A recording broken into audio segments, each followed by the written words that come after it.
औज़ुबिल्लाहि बिस्मिल्लाहिर्रहमानिर्रहीम। Chapter number जनाब जैसे कि आप जानते हैं कि 8 पढ़ रहे हैं और 8 चैप्टर के अंदर हमारे पास बेसिकली 2 हिस्से हैं। एक हिस्सा सिंपल हार्मोनिक मोशन का है और दूसरा हिस्सा हमारे पास साउंड का है। तो सिंपल हार्मोनिक मोशन का पार्ट हम कर रहे हैं और जनाब इसमें हम सिंपल हार्मोनिक मोशन पढ़ रहे हैं। आज की मेरे बेटा जो क्लास है, The today's class is one of the most important class regarding simple harmonic motion. एक बात आप समझ लें कि सिंपल हार्मोनिक मोशन में से सवाल आता ज़रूर है। सिंपल हार्मोनिक मोशन में से सवाल आता ज़रूर है और आज जो हम सवाल करेंगे ये बहुत इंपॉर्टेंट सवाल है, बहुत अहम सवाल है और इसके चांस ये है कि ये एग्ज़ाम में लाजमी आएगा।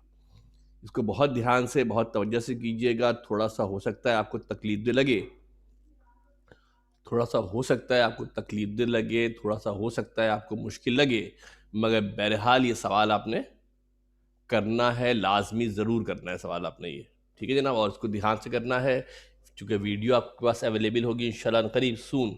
कुछ वीडियो ज़रा डिले हो रही हैं इसलिए कि वीडियोज़ की तादाद बहुत ज़्यादा हो गई है और हमें बड़ा मैनेज करना मुश्किल हो रहा है। दूसरी बात ये मेरे बेटा कि जो आप लोगों को मैंने बताया था कि एक नया चैनल है वो आपने लाइक करना है, तो शायद कुछ बच्चों ने सब्सक्राइब किया है, कुछ नहीं किया है, 15-16 आ रहे हैं।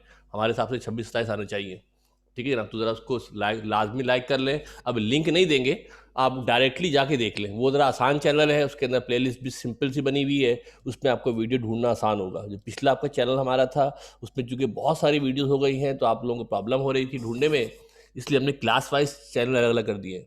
फर्स्ट ईयर साइंस का अलग कर दिया है, सेकेंड ईयर साइंस का अलग कर दिया है, इसलिए थोड़ा सा आपको आसानी हो जाए। ओके जनाब, आज मेरे बेटे जो टॉपिक करने जा रहे हैं सिंपल पेंडुलम के हवाले से हमारा टॉपिक है।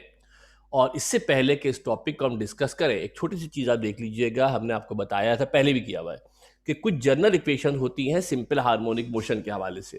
किसके हवाले से मेरे बेटा? सिंपल हार्मोनिक मोशन के हवाले से हमारे पास कुछ जनरल इक्वेशन होती हैं। और वो इक्वेशन कौन सी है मेरे बेटा? A is directly proportional to minus x.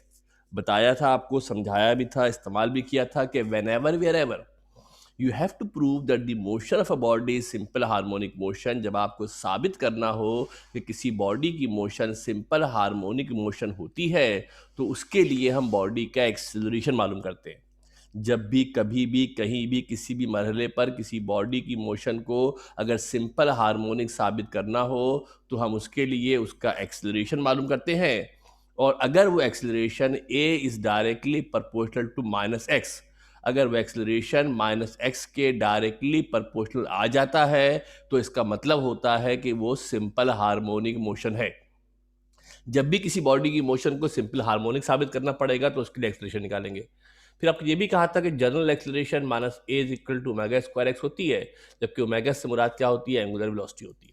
और जो जनरल टाइम पीरियड होता है वो 2 पाई अपॉन ओमेगा होता है। ये हमने सवाल भी किया था स्प्रिंग के अंदर, हमने स्प्रिंग में इसको इस्तेमाल भी किया था कि जो जनरल टाइम पीरियड होता है वो 2 पाई अपॉन ओमेगा हमारे पास होता है। ये आपके जहन में होना चाहिए, तो अगला टॉपिक पढ़ेंगे तो आसानी रहेगी। अब मेरे बेटा हम जो सवाल करने जा रहे हैं ज़रा तवज्जो देके गौर से ध्यान से देखिएगा। साबित करना है कि सिंपल पेंडुलम की मोशन सिंपल हार्मोनिक मोशन होती है। पहली बात की कि सिंपल पेंडुलम होता क्या है? पहली बात ये कि सिंपल पेंडुलम होता क्या है।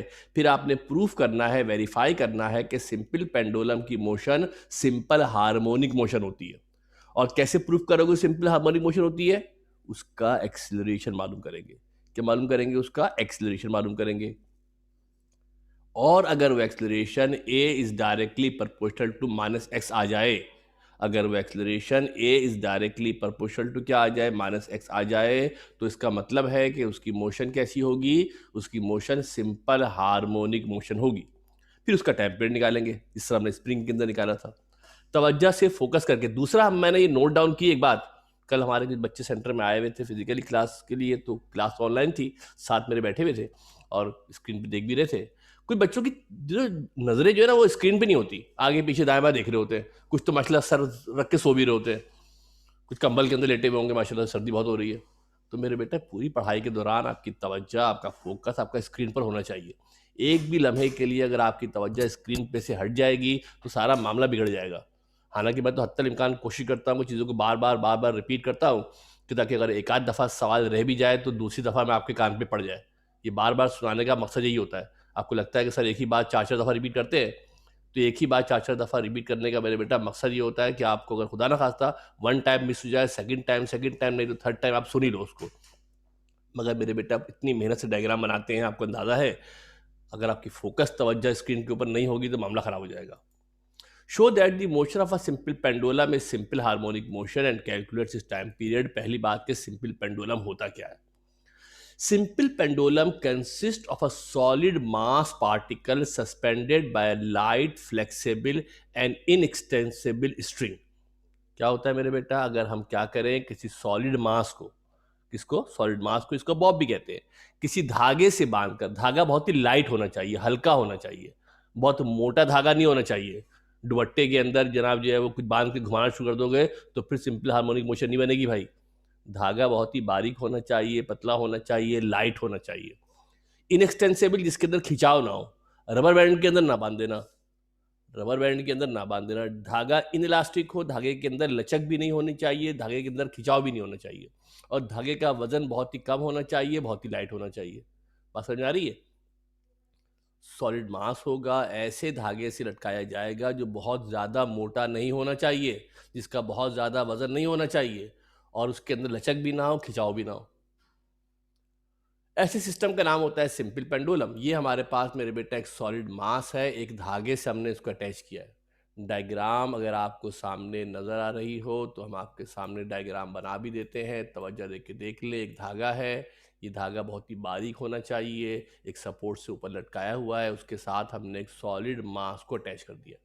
क्या किया हमने? सॉलिड मास को अटैच कर दिया।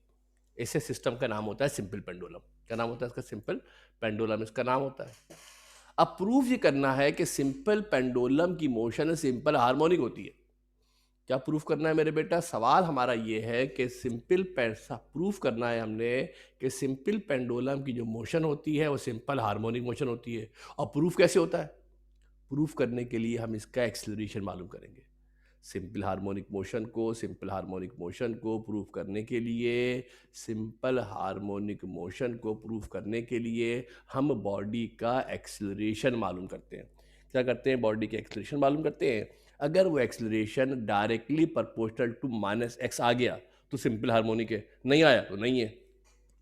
इसके लिए हम क्या करेंगे? इस बॉडी का एक्सेलरेशन मालूम करेंगे। तवज्जो देकर जरा गौर से देखिएगा। The motion of the bob of a simple pendulum is simple harmonic motion if it is given small displacement. अगर इसको थोड़ा सा डिस्प्लेसमेंट दे दे, थोड़ा दूर ले जाके छोड़ दे, तो ये आगे पीछे क्या करेगा मेरे बेटा? वाइब्रेट करना शुरू कर देगा। अगर इस बॉडी में छोटा सा डिस्प्लेसमेंट दिया जाए तो ये आगे पीछे वाइब्रेट करेगा, और जब वाइब्रेट करेगा तो इसकी मोशन सिंपल हार्मोनिक होगी इस तरीके से।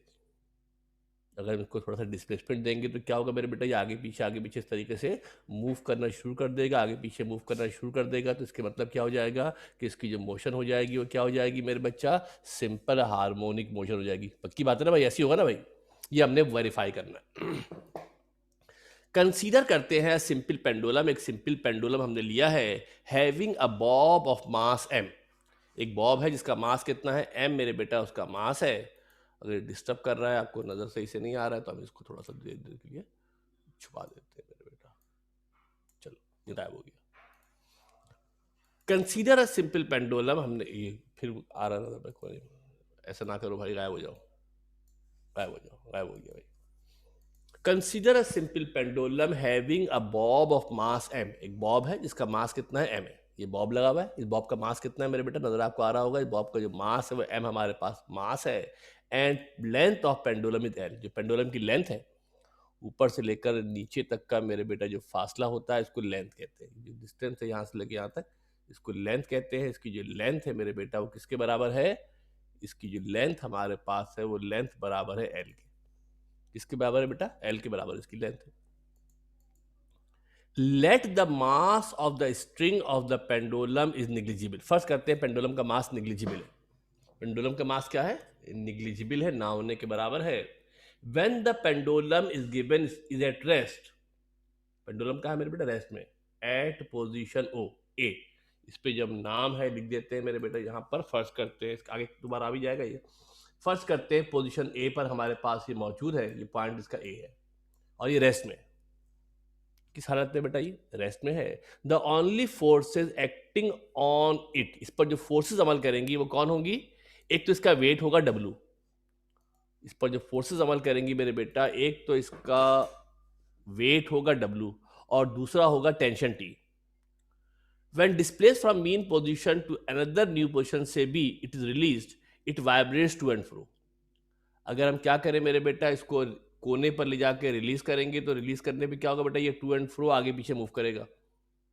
जब इसको रिलीज किया जाएगा तो क्या करेगा? टू एंड फ्रो आगे और पीछे क्या करेगा मेरे बेटा? ये मूव करना शुरू कर देगा। When displace from its mean position to a point B, ये फिर तवज्जो देके गौर से देख लो कि जहाँ पर ये दरमियान में पहले द्वार देते बेटा, ये ए है, अगर इसको एक दूसरे पॉइंट बी पर ले जाऊं, कहाँ ले जाऊं मेरे बेटा? अगर बी पर ले जाऊंगा तो क्या करेगा मेरे बेटा? ये ए और बी के दरमियान क्या करेगा? ये वाइब्रेट करना शुरू कर देगा। ए और बी के दरमियान ये वाइब्रेट करना शुरू कर देगा। Let at this instance the bob is at point B as shown in figure given below। अब इस पे जो फोर्सेस अमल कर रहे हैं इसको देख लें। दो फोर्सेस के ऊपर होती है, एक इसका वेट होता है mg नीचे। तवज्जो देख के मेरे बेटा गौर से देखना, जो बॉब होगा इस बॉब पर दो फोर्स अमल करेंगी। एक फोर्स नीचे अमल कर रही है, ये कौन सी फोर्स है? ये वेट है। कौन सी फोर्स है बेटा? ये वेट है। और ऊपर आपको पिंक कलर की एक लाइन नजर आ रही होगी, जो दूसरी फोर्स इस पर अमल करती है वो टेंशन टी होती है। इस पर मेरे बच्चा शहजादे, इस पर दो फोर्स से अमल कर रही है। दो फोर्स से कौन कौन सी अमल कर रही हैं? इस पर दो फोर्सेस मेरे बेटा अमल कर रही हैं। एक फोर्स जो अमल कर रही है वो टेंशन है, ऊपर की जानिब है। दूसरा इसका वेट है W, जो कहाँ है? नीचे की जानिब है। जब पेंडुलम मीन पोजीशन पर था तो इस पर दो फोर्स अमल कर रही हैं, एक इसका वेट W है और दूसरा कौन है? टेंशन T है। ये दो फोर्स से अमल करती है। ठीक है जनाब, आगे चलते हैं। Let at any instant the bob is at point B, किसी भी मरहले पर जो बॉब है पहले पॉइंट ए पर था, मास इसका m है, लेंथ इसकी l है। इस वक्त अब क्या देखा? पेंडुलम ने वाइब्रेट किया और पेंडुलम वाइब्रेट करके एक और पॉइंट पर पहुंच गया है जिसका नाम बी है। डायग्राम पे फोकस कीजिएगा, तवज्जो देके देखिएगा। पेंडुलम आपका वाइब्रेट करते करते पॉइंट ए से चला और पॉइंट बी पर मेरे बेटा पहुंच गया। जो दरमियान में फासला होता है, इस फासले को डिस्प्लेसमेंट कहते हैं। क्या कहते हैं इस फासले को? जो दरमियान का हमारा फासला आएगा, इस फासले का नाम क्या होगा मेरे बेटा? इस डिस्टेंस को क्या कहा जाएगा? इस फासले को डिस्प्लेसमेंट एक्स कहते हैं। क्या कहते हैं? डिस्प्लेसमेंट एक्स कहते हैं। अब देखते हैं कि पेंडुलम पर कौन कौन सी फोर्स अमल कर रही है एट पॉइंट बी। कहां पर मेरे बेटा? पॉइंट बी पर। कहां पर? पॉइंट बी पर। इस पर कौन कौन सी फोर्सेस अमल कर रही है देखने की कोशिश करते हैं। दो फोर्सेस जिस तरह हमने पीछे आपको बताया, इस पर पेंडुलम पे दो फोर्स अमल करेंगी। पेंडुलम पर दो फोर्स अमल करेंगी। एक पेंडुलम का वेट होगा। कौन होगा? पेंडुलम का वेट होगा W, जो कहां अमल करेगा? डाउनवर्ड। एक पेंडुलम का वेट होगा W, कहाँ अमल करेगा? डाउनवर्ड अमल करेगा, नीचे अमल करेगा। जिन लोगों को इस मोबाइल पे देख रहे हैं तवज्जो दे के देख लें, ये पॉइंट बी की बात कर रहा हूँ। एक फोर्स इस पे कौन अमल कर रहा है? वेट अमल कर रहा है। और weight always always always always always downward होता है, वेट हमेशा नीचे होता है। दूसरी फोर्स कौन सी होगी? टेंशन। जब स्ट्रिंग की बात करते हैं, डोरी की बात करते हैं, रस्सी की बात करते हैं तो टेंशन होगा। जब भी स्ट्रिंग की, डोरी की, रस्सी की बात करेंगे तो डोरी या रस्सी में हमेशा एक रिएक्शन की फोर्स होती है और इस रिएक्शन की फोर्स का नाम क्या होता है? टेंशन होता है। और ये अपोजिट होती है, ऊपर होगी। एक और फोर्स हो गई टेंशन, जो ऊपर है। एक मेरे बेटा कौन सी फोर्स हो गई? W हो गई, जो नीचे की तरफ है। थोड़ा आपको इशारा पहचान लेंगे आप। और एक फोर्स हमारे पास टेंशन T हो गई, जो हमारे पास कहाँ है मेरे बेटा? टेंशन T हो गई, जो हमारे पास ऊपर की जानिब है। ठीक है, तवज्जो से गौर से सुनिएगा, जरा घपलेबाजी होने वाली है। अब हम क्या करते हैं मेरे बेटा? ये दोनों फोर्स से एक दूसरे के पैरेलल या परपेंडिकुलर नहीं है। ये दोनों फोर्स से एक दूसरे के पैरेलल या परपेंडिकुलर नहीं है। जो आपने डिस्कस किया था, अगर आपको थोड़ा सा इंक्लाइन प्लेन याद आ रहा हो, तो जब हम फिजिक्स में फोर्सेस को डिस्कस करते हैं, जब फिजिक्स में हम फोर्सेस को डिस्कस करते हैं, फोर्सेस को सॉल्व करते हैं, तो हमारी कोशिश ये होती है मेरे बेटा कि फोर्सेस या तो एक दूसरे के पैरेलल हों या एक दूसरे के परपेंडिकुलर हो। एक्स एक्सिस वाली फोर्स एक तरफ सॉल्व कर लेते हैं, वाई एक्सिस वाली फोर्सेस एक तरफ सॉल्व कर लेते हैं। एक्स एक्सिस वाली फोर्सेस एक तरफ सॉल्व कर लेते हैं, वाई एक्सिस वाली फोर्सेस एक तरफ सॉल्व कर लेते हैं। यहाँ पर प्रॉब्लम ये है कि ये दोनों फोर्स एक दूसरे के पैरेलल या परपेंडिकुलर नहीं है। लिहाजा हम क्या करेंगे, एक सिस्टम ऑफ एक्सिस लेंगे, अपनी तरफ से बनाएंगे एक्सिस, होता है ना एक्स एक्सिस वाई एक्सिस, एक सिस्टम ऑफ एक्सिस लेंगे खुद से। सुनना जरा गौर से, एक स्ट्रिंग के अलॉन्ग है, मोशन के परपेंडिकुलर, ग्रीन कलर से आपको नजर आ रहा होगा, ग्रीन कलर से हमने बनाया है। फिर जरा डायग्राम को मैग्नीफाई कर देते हैं, समझ लेते हैं। ये हमने एक सिस्टम ऑफ एक्सेस खुद से बना दिया। एक अलोंग द मोशन है, पैरेलल टू द मोशन है। एक कहाँ है मेरे बेटा, अलोंग द मोशन है। इसको मैं चाहूँ तो लिख देता हूँ, ये अलोंग द मोशन है। ये कहाँ है मेरे बेटा, ये अलोंग मोशन है, मोशन की डायरेक्शन में। एक मोशन के अलोंग है, ये जो डायरेक्शन है बेटा, ये मोशन के अलोंग है। जो दूसरा वाला है मेरे बेटा क्या है, ये परपेंडिकुलर टू मोशन है, परपेंडिकुलर टू मोशन है, परपेंडिकुलर टू मोशन, मोशन के परपेंडिकुलर,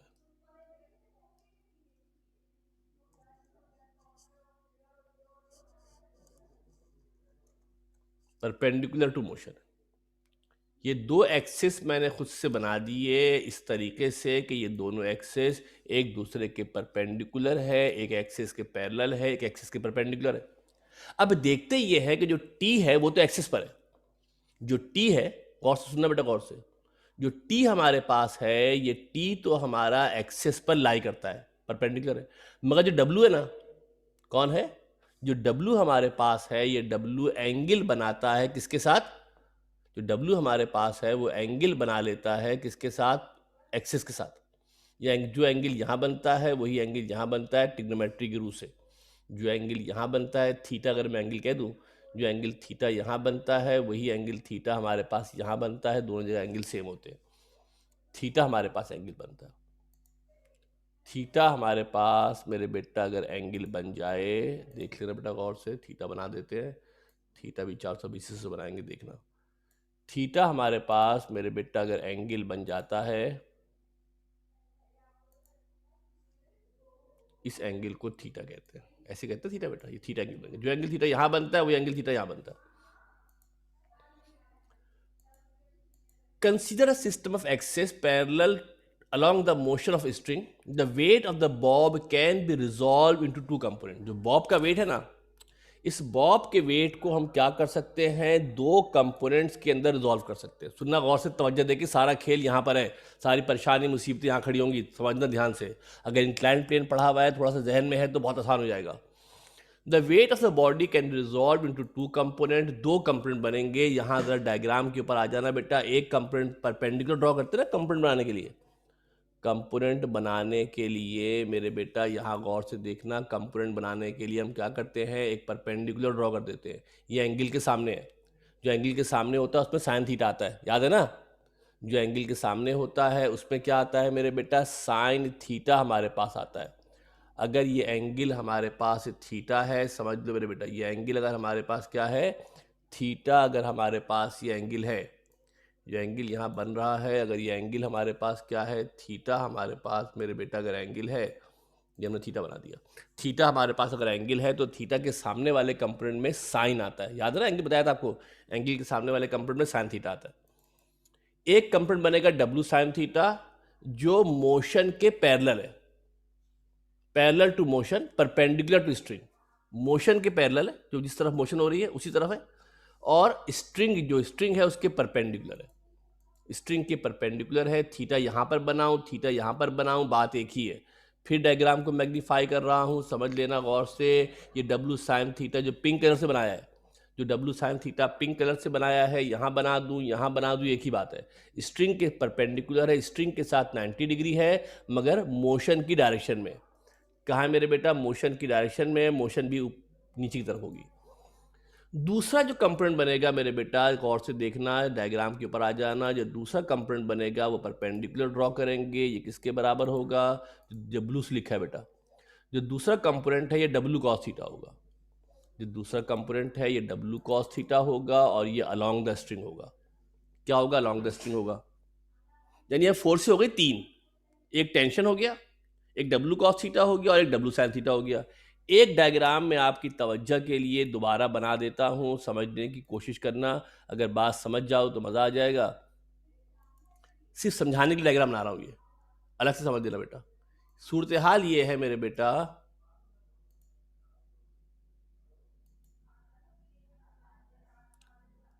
ये देखो, ये आपके पास तवज्जो दे के देखना, नीचे डब्लू साइन थीटा है, नीचे कौन है, डब्लू कॉस थीटा, ये वाला है जो ब्लू से लिखा था। नीचे डब्लू कॉस थीटा है, नीचे डब्लू कॉस थीटा है, ऊपर कौन है मेरे बेटा, ऊपर है टेंशन। और जो तीसरी फोर्स इस पर मेरे बेटा अमल कर रही है, जो तीसरी फोर्स हमारे पास अमल कर रही है, यहां देखना बेटा गौर से, ये तीसरी फोर्स है जो किसके बराबर है, डब्लू साइन थीटा के बराबर है। जो तीसरी फोर्स अमल कर रही है वो किसके बराबर है, डब्लू साइन थीटा के बराबर है। तीन फोर्स हमारे पास है। हर फोर्स ये चाहती है कि बॉडी उसकी डायरेक्शन में मूव करे। तवज्जो देके गौर से देख लेना, थोड़ा सा इसको और हाईलाइट कर देते हैं। इस वाले पोर्शन की बात कर रहा हूं, इस डायग्राम को जरा गौर से देखने की कोशिश कीजिएगा। हर फोर्स ये चाहती है कि बॉडी उसकी डायरेक्शन में मूव करे। टी चाहेगी बॉडी ऊपर चली जाए, डब्ल्यू कॉस थीटा चाहेगा बॉडी नीचे आ जाए। चूंकि स्ट्रिंग की डायरेक्शन में कोई मोशन नहीं है, सुनना जरा गौर से बेटा, since there is no motion along the string, चूंकि स्ट्रिंग की डायरेक्शन में कोई मोशन नहीं है, बॉडी ना तो ऊपर जा रही है ना तो बॉडी नीचे आ रही है, स्ट्रिंग की डायरेक्शन में कोई मोशन नहीं है, लिहाजा ये दोनों फोर्स है डब्ल्यू कॉस थीटा और टी एक दूसरे को बैलेंस कर लेंगी। ये दोनों फोर्स है, कौन सी दोनों फोर्स है, डब्ल्यू कॉस थीटा और टी, ये दोनों एक दूसरे को बैलेंस कर लेंगी, क्योंकि टी या डब्ल्यू कॉस थीटा की डायरेक्शन में कोई मोशन नहीं है। बॉडी मूव कहाँ कर रही है, अगर आप बॉडी की मोशन को देखें मेरे बेटा, तो जो बॉडी आपकी मूव कर रही है, बॉडी तो नीचे आ रही है। जो बॉडी आपकी मूव कर रही है, बॉडी कहाँ आ रही है, बॉडी तो नीचे आ रही है। बॉडी में जो एक्सेलरेशन है, बॉडी में जो एक्सेलरेशन है वो एक्सेलरेशन नीचे की जानिब है। बॉडी में जो मोशन है, जो बॉडी की वेलोसिटी है, वो नीचे की जानिब है। चूंकि स्ट्रिंग के परपेंडिकुलर कोई मोशन नहीं है, ये दोनों फोर्स से एक दूसरे को कैंसिल कर देंगी, डब्ल्यू कॉस थीटा टी के बराबर हो जाएगा। डब्ल्यू कॉस थीटा क्या होगा, टी के जनाब बराबर हो जाएगा। डब्ल्यू कॉस थीटा टी के बराबर हो जाएगा। दिस शोज, अब कितनी फोर्स, तीन थी, तीन में से दो ने कर दिया एक दूसरे को कैंसिल, तीन में से दो ने कर दिया एक दूसरे को कैंसिल, तीन में से दो ने कर दिया एक दूसरे को कैंसिल। अब कितनी फोर्स बची, अब बची एक ही फोर्स, अब बची हमारे पास एक ही फोर्स बची है, और वो फोर्स कौन बची, डब्ल्यू साइन थीटा। एक ही फोर्स बची है और वो फोर्स कौन है हमारे पास, डब्ल्यू साइन थीटा। हमारे पास एक ही फोर्स है, डब्ल्यू साइन थीटा, हमारे पास एक ही फोर्स हमारे पास बची है।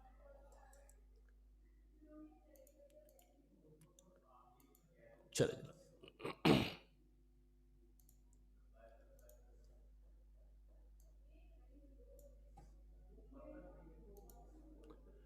अब एक ही फोर्स बची है और वो नेट फोर्स होगी। जो नेट फोर्स होगी वो डब्ल्यू साइन थीटा के बराबर होगी। न्यूटन के सेकंड लॉ के मुताबिक नेट फोर्स एम ए होती है। न्यूटन के सेकंड लॉ के मुताबिक जो नेट फोर्स हमारे पास होती है, वो नेट फोर्स किसके बराबर होती है मेरे बेटा, जो नेट फोर्स होती है वो एम ए के बराबर होती है। जो नेट फोर्स हमारे पास होती है वो एम ए के बराबर हमारे पास जनाब नेट फोर्स जो है वो होती है। लिहाजा नेट फोर्स की जगह पर एम ए आ जाएगा। एम ए इक्वल टू क्या हो गया, डब्ल्यू साइन थीटा। तो नेट एक ही फोर्स बची ना बेटा, फोर्स एक ही बची है, कौन सी बची है, डब्ल्यू साइन थीटा। और जो एक जो फोर्स जिसकी वजह से बॉडी के अंदर मोशन है, जिसकी वजह से बॉडी में मोशन है, वो एक ही फोर्स है, डब्ल्यू साइन थीटा के बराबर है। इसको नेट फोर्स कहा जाएगा। Net force W sine theta के बराबर है। नेट फोर्स एम ए के बराबर होती है। M A is equal to W sine theta हो गया है। W sine theta towards mean position है। इसकी डायरेक्शन देखो तो कहाँ पर है, इसकी डायरेक्शन मीन पोजीशन की जानिब है, लिहाजा इसको नेगेटिव साइन से रिप्रेजेंट करते हैं। क्योंकि इसकी पोजीशन कहाँ है, डायरेक्शन कहाँ है, टुवर्ड्स मीन पोजीशन है, नेगेटिव साइन लगा देते हैं। और नेगेटिव साइन ये बताता है कि इसकी मोशन टुवर्ड्स मीन पोजीशन है। नेगेटिव साइन ये बताता है कि इसकी जो मोशन है वो टुवर्ड्स मीन पोजीशन है। डब्ल्यू के साथ हमने माइनस साइन लगा दिया। ये जो माइनस साइन लगाया है, सुन लो बेटा गौर से, ये जिसकी डायरेक्शन मैंने आपको यहाँ भी शो किया था, डायरेक्शन कहाँ है, नीचे है। नीचे क्या है, मीन पोजीशन है। इस नेगेटिव साइन को रिप्रेजेंट करने की जो नेगेटिव साइन यहाँ मैंने लगाई है, समझ लो मेरे बेटा, ये नेगेटिव साइन इसलिए लगाई है कि जो मोशन है वो टुवर्ड्स मीन पोजीशन है। जब मोशन टुवर्ड्स मीन पोजीशन होगी तो फोर्स कहाँ है, टुवर्ड्स मीन पोजीशन है। जब फोर्स टुवर्ड्स मीन पोजीशन है तो एक्सेलरेशन भी टुवर्ड्स मीन पोजीशन होगी। मगर डब्ल्यू तो mg होता है। डब्ल्यू क्या होता है बेटा, mg होता है। डब्ल्यू की जगह पर mg आ जाएगा। डब्ल्यू की जगह पर मेरे बच्चा mg आ जाएगा। m से m कैंसिल हो जाएगा। m से m कैंसिल हो जाएगा। एक इसके बराबर हो गया माइनस का g साइन थीटा। हमने एक्सेलरेशन, हमने सिंपल हार्मोनिक मोशन प्रूव करने के लिए एक्सेलरेशन निकालना होता है, ख्याल रखना। ए इक्वल टू हो गया minus G sine theta. A equal to क्या हो गया, माइनस जी साइन थीटा हो गया। अगर थीटा स्मॉल हो, अगर थीटा बहुत ही छोटा हो, बहुत ही स्मॉल हो, क्योंकि हम डिस्प्लेसमेंट बहुत कम करते हैं, तो साइन थीटा थीटा के बराबर होता है। ये हमने पहले भी 2-3 दफ़ा किया हुआ है। मोमेंट प्रोजेक्टाइल मोशन के अंदर भी किया था मेरे ख्याल से, इंक्लाइन प्लेन के अंदर भी किया था। अगर थीटा बहुत छोटा होता है तो साइन थीटा थीटा के बराबर हो जाता है। लिहाजा ए इज इक्वल टू हो गया minus ji theta. A is equal to क्या हो गया, minus, A is equal to हो गया माइनस जी थीटा के बराबर हो गया। जो ए हमारे पास है वो माइनस जी थीटा के बराबर हो गया। मगर ये सिंपल हार्मोनिक मोशन साबित नहीं कर रहा। सिंपल हार्मोनिक मोशन कब साबित होती है, जब a is directly proportional to minus x होता है। सिंपल हार्मोनिक मोशन कब साबित होगी, सुन लो गौर से। सिंपल हार्मोनिक मोशन कब साबित होती है, बताया था आपको। सिंपल हार्मोनिक मोशन तो एक्सेलरेशन इज प्रोपोर्शनल टू क्या होना चाहिए, माइनस एक्स होना चाहिए। अभी जो हमारे पास निकला है मेरे बेटा एक्सेलरेशन, वो क्या निकला है, अभी हमारे पास एक्सेलरेशन निकला है a is proportional to minus ji theta. ये सिंपल हार्मोनिक मोशन साबित करने के लिए काफ़ी नहीं है। अब क्या करें, अगर x linear displacement of the Bob है, जब बॉब एक पॉइंट से दूसरे पॉइंट पर मूव करता है तो उसके अंदर क्या होता है, जो डिस्प्लेसमेंट होता है उसको x कहते हैं, जैसा कि फिगर में दिया गया है। तो जो लेंथ ऑफ आर्क होती है वो ए बी के बराबर होती है। सुनना बेटा गौर से, तवज्जो देके डायग्राम पे गौर देखिए बेटा। ये आपका पेंडुलम था। पेंडुलम को हमने क्या किया, ये पॉइंट ए था, हम इसको ले गए पॉइंट बी पर। पॉइंट ए से ले गए पॉइंट बी पर, ये पैदा हो गया डिस्प्लेसमेंट। ये क्या हो गया मेरे बच्चा, ये हमारा डिस्प्लेसमेंट है। यहाँ से लेके यहाँ जो बॉब मूव कर रहा है ये डिस्प्लेसमेंट है। ये मोशन होती है ना पूरी पेंडुलम की, अगर गोल घुमाए ना तो सर्किल बन जाता है। अगर पेंडुलम को हम इस तरीके से जो घुमा रहे हैं, अगर हम इसको पूरा घूमने का मौका दे रहे हैं मेरे बेटा, तो ये एक सर्किल नुमा फिगर बनती है। क्या बनती है मेरे बेटा, हमारे पास एक अदर सर्किल नुमा फिगर हमारे पास जनाब बन जाती है। इसको डॉटेड लकीर से कर लीजिएगा, अगर डॉटेड से कर ले तो अच्छी बात है।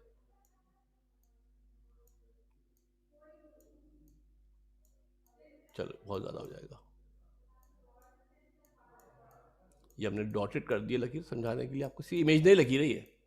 ये एक इमेजनरी हमने आपके लिए लकीर जनाब बना दी है कि जो पेंडुलम की मोशन होती है बेसिकली वो किस शक्ल में होती है मेरे बेटा, पेंडुलम की जो मोशन होती है वो बेसिकली एक आर्क की शक्ल में होती है। डॉटेड मैंने कर दिया, शायद आपको समझने में आसानी हो जाए। इमेजनरी होता है, इमेजनरी बनाओगे तो सर्किल बनेगा। हम तो बात कर रहे हैं कहाँ से कहाँ तक की, इस पॉइंट की बात कर रहे हैं, ये पॉइंट ए से बी गया, ये इसका सेंटर है, यहाँ से इसने मूव किया। हमारे पास एक फार्मूला होता है जो हमने पढ़ा चैप्टर नंबर 4 में, जो लोग शामिल थे उन्होंने पढ़ा होगा। एक फार्मूला होता है S equal to R theta. Linear motion और एंगुलर मोशन में, लीनियर डिस्प्लेसमेंट और एंगुलर डिस्प्लेसमेंट में रिलेशन होता है S equal to R theta. क्या होता है बेटा, S equal to R theta हमारे पास फार्मूला होता है। यहाँ पर जो एस होता है वो एक्स के बराबर होता है। एस को कहते हैं लेंथ ऑफ आर्क। जो एस हमारे पास होता है वो लेंथ ऑफ आर्क होता है। एस बराबर होता है एक्स के। किसके बराबर होता है बेटा, एक्स के बराबर होता है। जो एस होता है वो एक्स के बराबर होता है, जो आर होता है वो एल के बराबर होता है। ये जो मूव कर रहा है रेडियस, वो रेडियस एल के बराबर है। जो पेंडुलम की मोशन है वो एक आर्क की शक्ल में होती है। क्या होती है बेटा, एक अंदर आर्क की शक्ल में हमारे पास जनाब पेंडुलम की मोशन जो है वो होती है। पेंडुलम की मोशन एक आर्क की शक्ल में हमारे पास होती है, और जिसमें आर की लेंथ एक्स के बराबर होती है, आर एल के बराबर होती है। एल वन नहीं है, एल है, एल के बराबर होती है। लिहाजा इस फार्मूले में जो S equal to R theta था, जो एस इज इक्वल टू क्या था मेरे बेटा, जो S is equal to R theta हमारे पास था, इस एस की जगह पर क्या आ जाएगा मेरे बेटा, इस एक्स की जगह पर एक्स आ जाएगा, आर की जगह पर एल आ जाएगा। तो क्या फार्मूला बन जाएगा, x equal to L theta. x is equal to L theta formula बन जाएगा। यहां से थीटा को अलग कर ले तो x अपॉन एल हो जाएगा। यहां से थीटा को अलहदा कर लेंगे तो x अपॉन एल हो जाएगा। क्या होगा बेटा, x अपॉन एल हमारे पास हो जाएगा। यहां से मेरे बेटा अगर थीटा को हम अलहदा कर लेते हैं, थीटा को मेरे बेटा अगर हम अलग कर लेते हैं, लाइन ड्रॉ कर लेते हैं, आपको आसानी हो जाएगी। यहां से हम क्या करते हैं बेटा, अगर थीटा को अलग कर ले तो थीटा एक्स अपॉन एल के बराबर हो जाएगा। इस थीटा की वैल्यू को उठाकर सब्सटीट्यूट कर देते हैं कहां पर मेरे बेटा, थीटा की वैल्यू उठा के पुट कर देते हैं इस इक्वेशन में, a equal to minus ji theta में। थीटा की जगह पे क्या आ जाएगा, जो थीटा हमारा था उसकी जगह पर आ जाएगा एक्स अपॉन एल। जो थीटा हमारा यहाँ पर लगा हुआ था, गौर से देख लेना मेरे बच्चा, जो थीटा यहाँ लगा हुआ था, थीटा था ना बेटा ये, इस थीटा की जगह पे क्या आ जाएगा, एक्स अपॉन एल आ जाएगा। थोड़ा सा अरेंज कर लेते हैं इसको, थोड़ा अरेंज कर लेते हैं। तो जी अपॉन एल अलग कर लिया, एक्स अलग कर लिया, जी अपॉन एल को अलग कर लिया है, एक्स को मेरे बेटा अलग कर लिया है, माइनस का जी अपॉन एल एक्स हो गया। सुनना गौर से ध्यान से, माइनस का जी अपॉन एल एक्स हो गया। जी होता है कांस्टेंट, जी होता है कांस्टेंट जिसका नाम होता है क्या है आपके पास, जी एक कांस्टेंट है जिसका नाम होता है एक्सेलरेशन ड्यू टू ग्रेविटी। क्या होता है मेरे बेटा, एक्सेलरेशन ड्यू टू ग्रेविटी होता है। एल क्या है, लेंथ है। एल क्या है मेरे बेटा, लेंथ हमारे पास है। जब एक जी तो है कांस्टेंट, जब एक पेंडुलम बना देते हैं ना तो उसकी लेंथ चेंज नहीं होती। जब एक पेंडुलम बना देते हैं तो उसकी लेंथ कांस्टेंट होती है, उसकी लेंथ फिक्स होती है, उसकी लेंथ तब्दील नहीं होती। यानी कि पूरा जी अपॉन एल कांस्टेंट हो जाएगा। जो पूरा जी अपॉन एल है ये कांस्टेंट हो जाएगा। जी भी कांस्टेंट, एल भी कांस्टेंट, जी भी कांस्टेंट हो जाएगा, एल भी कांस्टेंट हो जाएगा। जी भी कांस्टेंट हो जाएगा, एल भी मेरे बेटा कांस्टेंट हो जाएगा, पूरा जी अपॉन एल कांस्टेंट हो जाएगा। जी अपॉन एल हट जाएगा, जी अपॉन एल हट जाएगा, जी अपॉन एल की जगह पे कांस्टेंट आ जाएगा। जी अपॉन एल की जगह पर कांस्टेंट आ जाएगा। और जब कांस्टेंट को हटाएंगे, जब कांस्टेंट को हटाएंगे, कांस्टेंट को हटाएंगे तो प्रोपोर्शनलिटी का निशान आएगा। कांस्टेंट को हटाएंगे तो क्या आएगा, प्रोपोर्शनलिटी का निशान आएगा। A is proportional to minus x आ गया।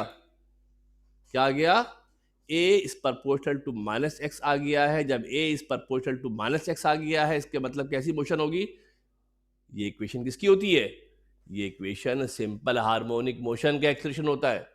ये एक्सेलरेशन सिंपल हार्मोनिक मोशन का हमारे पास जनाब ये एक्सेलरेशन होता है।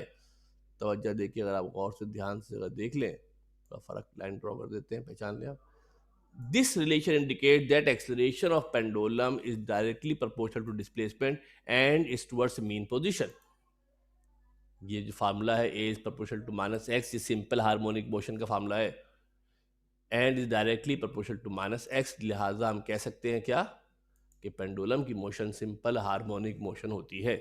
लिहाजा हम कह सकते हैं कि जो पेंडुलम की मोशन है वो सिंपल हार्मोनिक मोशन होती है। जो डायग्राम मैंने ऊपर बनाई है ये बनाने की ज़रूरत नहीं है, सिर्फ आपकी को समझाने के लिए ये डायग्राम बना दी है। एज सच ये डायग्राम आपको बनाने की ज़रूरत नहीं है, एज सच ये डायग्राम आपको बनाने की ज़रूरत नहीं है, सिर्फ आपको समझाने के लिए डायग्राम बनाई गई है। ये लॉन्ग का सवाल है, लाजमी आएगा, लॉन्ग में लाजमी आएगा। इसकी वीडियो को 4-5 दफ़ा देख के हिफ्स कर लेना, ठीक है जनाब। पहली दफ़ा पढ़ा है, थोड़ा सा मुश्किल लग रहा होगा, थोड़ा सा टिपिकल है कंपेटिवली जितने और टॉपिक्स आपने पढ़े थे उनके मुकाबले में। इसकी वीडियो को 2-3-4 दफ़ा देख लेना तो ज़रा मामला बेहतर हो जाएंगे। कॉपी पे लाजमी लिखना, कॉपी पे इसको जनाब लाजमी राइट कीजिएगा, कॉपी पे इसको लाजमी लाजमी लाजमी कॉपी के ऊपर इसको लिखिएगा। फिर आपको पता चलेगा कहाँ का मसले आ रहे हैं, फिर आपको पता चलेगा कहाँ का मसले आ रहे हैं, कहाँ का मसाइल आ रहे हैं, तो वहाँ आपको बेहतर इसका आइडिया होगा। बज़ाहिर 2 स्क्रीनें, बज़ाहिर 2 है 3 है, बज़ाहिर हमारे पास जनाब जो स्क्रीनें हैं वो 2 है ना मेरे, 3 स्क्रीनें, 1 2 3, बज़ाहिर हमारे पास 3 स्क्रीनें हैं। पहली स्क्रीन के अंदर पेंडुलम के बारे में बताया गया था, और दूसरी जो हमारी स्क्रीन थी उसमें हमने फोर्सेस को डिस्कस किया था, और तीसरी हमारी जो स्क्रीन थी उसमें हमने एक्सेलरेशन को डिटरमाइन कर लिया था। ये लंबा चौड़ा काम है, कॉपी के ऊपर लिखोगे ये 5 पेज में आएगा कम अज़ कम, कॉपी के ऊपर लिखोगे तो 5 पेज पे ये एग्जाम आएगा, और ये याद होना चाहिए। फिर कह रहा हूँ कि बहुत कम टॉपिक, रेयर टॉपिक ऐसे हैं जिन पे आपको जो है वो डाउट होगा।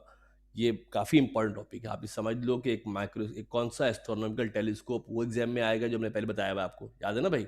इसी के बाद जितनी इंपॉर्टेंस एस्ट्रोनॉमिकल टेलीस्कोप की है वैसे ही सिंपल पेंडुलम है। ये भी आपका ऑलमोस्ट डन सवाल है। ये भी आपके एग्जाम में लाजमी आपका सवाल जो है वो पूछा जाएगा।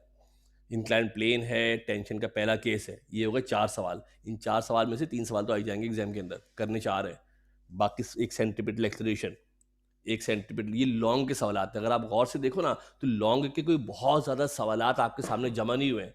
आप एट द एंड गिनोगे 10 या 12 सवाल होंगे टोटली। टोटली 10 या 12 सवालात होंगे जो आपको लॉन्ग के लिए याद करने हैं। बाकी मेरे बेटा न्यूमेरिकल पे बड़ी मेहनत करनी है भाई। न्यूमेरिकल पे बहुत फोकस करना है। न्यूमेरिकल पक्के आने चाहिए। बार-बार रगड़ा देके कर करके बार-बार करें न्यूमेरिकल को। तब आपको क्लियर होगा कि क्या सिचुएशन है, क्या पोज़ीशन है। ठीक है मेरे बेटा? यहाँ तक मामला काफ़ी है। एक पार्ट इसका भी रह गया है। कौन सा मेरे बेटा? हमने इसका टाइम पीरियड निकालना है। क्या निकालना है बेटा? हमने इसका टाइम पीरियड निकालना है। इंशाल्लाह नेक्स्ट क्लास में आएँगे तो इसका टाइम पीरियड निकालेंगे और जब फ़ॉर्मूले आ जाएँगे मेरे बच्चा तो फिर न्यूमेरिकल बनेंगे। जब फ़ॉर्मूले आ जाएँगे तो क्या बनेंगे? न्यूमेरिकल बनेंगे। इसके भी आसान से न्यूमेरिकल हैं, मगर इनमें भी ऐसा-ऐसा आपको झगड़ा ऐसा-ऐसा आपको जो है ना वो उठा-उठा के पटखा देंगे ना कि आपकी तबीयत ठिकाना आ जाएगी। जी मेरे बेटा, शुक्र है कुछ कह रहे हैं, बोलें?